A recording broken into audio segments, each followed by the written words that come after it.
ولا تجسسوا، تجسس نہ کرو۔ اب تجسس کیا ہے؟ چھان بین کرنا، تفتیش کرنا۔ ظاہر بات ہے کہ بعض معاملات میں تو یہ ہماری ضرورت ہے، تجسس سے تو ظاہر بات ہے کہ کوئی چارہ کار ہی نہیں ہے۔ آخر مجرموں کی تفتیش ہوتی ہے تو تجسس اس میں ہوتا ہے، ایک دوسرے کے ملک کی جاسوسی ہوتی ہے، وہ بھی در حقیقت اپنی حفاظت کے لیے ہوتی ہے کہ وہاں کیا کچھ تیاریاں ہو رہی ہیں تاکہ ہم کوئی بندوبست کر سکے اس کے توڑ کا۔ تو تجسس ہر حال میں برا نہیں ہے۔ اسی طرح ایک بہت بڑا اخلاقی مسئلہ پیدا ہو گیا تھا جب جمع حدیث کا معاملہ شروع ہوا ہے۔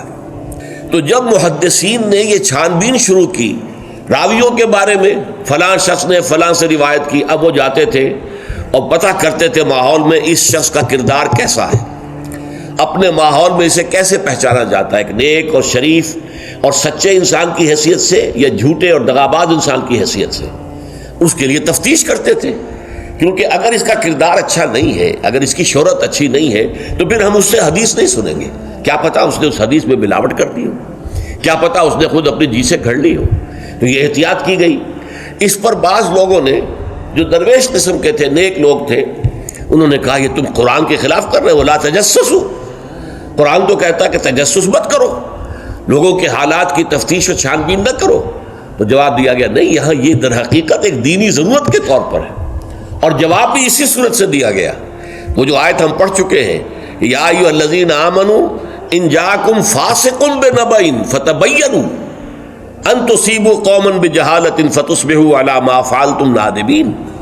یہ آپ کو معلوم ہے کہ یہ آیت نمبر 6 ہے، اسی سورہ مبارکہ کی ہم پڑھ چکے ہیں۔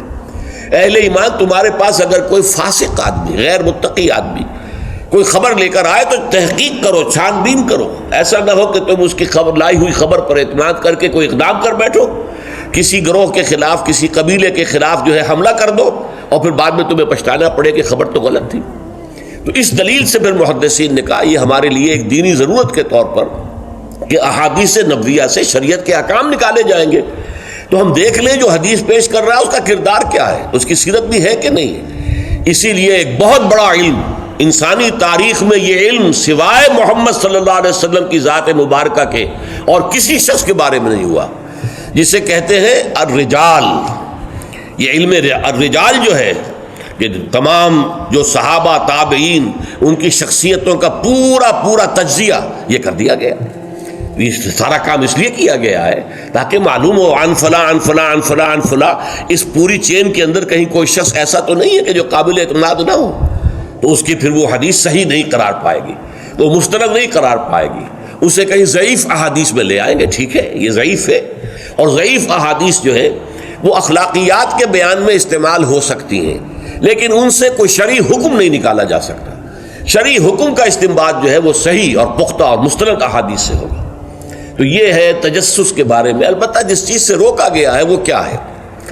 بعض لوگوں کے مزاج ہوتے پرورٹڈ، جیسے آپ کو معلوم ہے کہ مکھی جو ہے وہ گندگی کی تلاش میں رہتی ہے، گندگی پر بیٹھے گی۔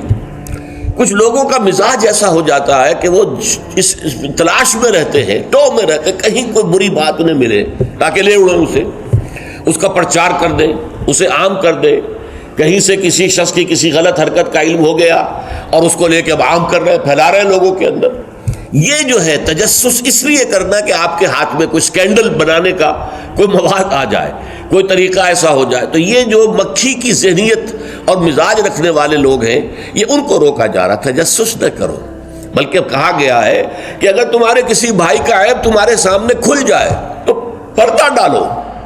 تم اگر دنیا میں اپنے کسی بھائی کے عیب کی پردہ پوشی کرو گے تو قیامت کے دن اللہ تعالیٰ تمہارے عیوب کی پردہ پوشی کرے گا، اور اگر تم دنیا میں اپنے بھائیوں کی پردہ دری کرو گے تو اللہ تعالیٰ تمہیں رسوا کرے گا تمام لوگوں کے سامنے قیامت کے دن۔ تو یہ تجسس جو ہے یہ برا ہے۔ بعض لوگوں کا مزاج ہوتا ہے، یہ دو بھائی جو ہیں ان میں کبھی جھگڑا نہیں ہوا، کیا بات ہے، اب وہ اندر جا کے ٹو لے رہے ہیں، کہیں سے کوئی مسئلہ نکال لیا، اس سے بھڑکایا تاکہ لڑیں آپس میں، اور پھر یہ کہ وہ بھس میں آگ لگا کے جمالو دور کھڑی تماشا دیکھ رہے ہیں کہ یہ لڑ رہے ہیں آپس میں۔ تو اس طرح کی پرورٹڈ جو ہیں بس شدہ شخصیتیں ہوتی ہیں بالفعل لوگوں کے اندر، اور یہ کن میں ہوتی ہیں؟ جن کے سامنے زندگی کا کوئی اعلیٰ نصب العین ہے ہی نہیں، کوئی اونچا آدرش ہے ہی نہیں، کوئی ہائی آئیڈیل ہے ہی نہیں۔ جن کے سامنے کوئی اونچا نصب العین ہے، وہ ہائی آئیڈیل ہے، وہ آدرش ہے بہت اونچا، وہ تو اس کام میں لگے رہتے ہیں، وہ ان چھوٹی چیزوں کی ان کو اس کی طرف متوجہ ہونے کا ان کے پاس وقت نہیں ہوتا۔